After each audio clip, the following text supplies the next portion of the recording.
Hello, class. My name is Riley Britton, and today we are going to talk about the Poor Relief Act of 1601, more commonly known as the Elizabethan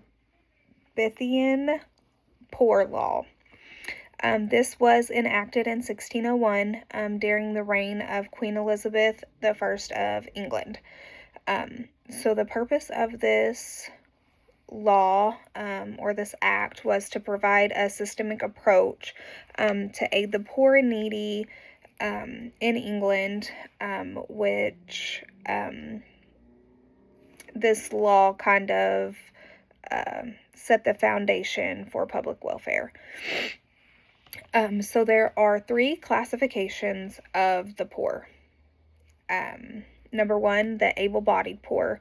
So that is people who could work but don't.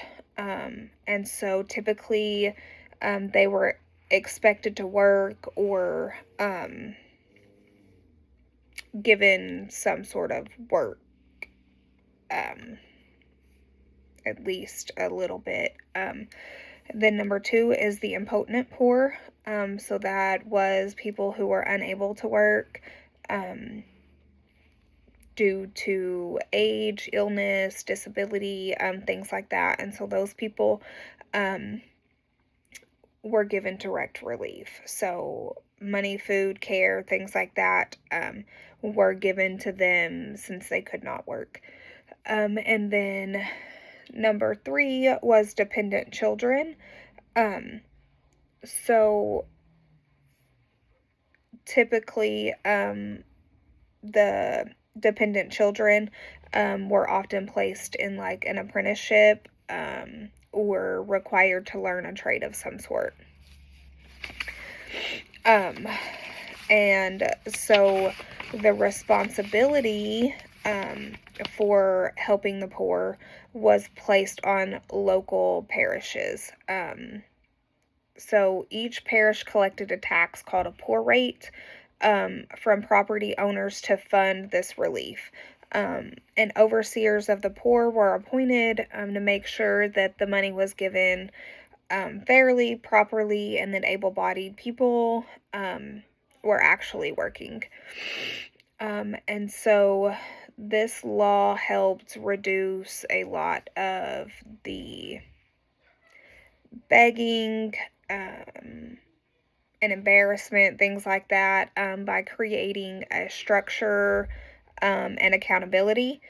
And so when I think of the Elizabethan Poor Law, I think about it being the first program, first thing that helped lay the foundation for the social welfare programs that we have today. And when I think about that, I think about like EBT, SNAP benefits, child care assistance, Social Security, TANF, things like that, that we do have in case, anybody needs it. A single parent that has lost their job needs assistance for a little bit until they are back on their feet, or that elderly person that needs that support because they can't work, or that person that became disabled but is used to working their entire life and now suddenly can't. And so when I think about this law, I think about it being like the first social welfare program. And it kind of reminds me a little bit of what President Trump is trying to do with the SNAP benefits, where he is requiring able-bodied people to work. So I do have like a question or something that I want you guys to think about. So today, in today's society, do you think that local communities should be responsible for taking care of the people in need, or do you think that it should be handled by the government on like a larger scale. So do you feel like community members should be responsible for members in their community that are in need, or should it be a government responsibility? Let me know what you guys think. Thanks so much. Bye.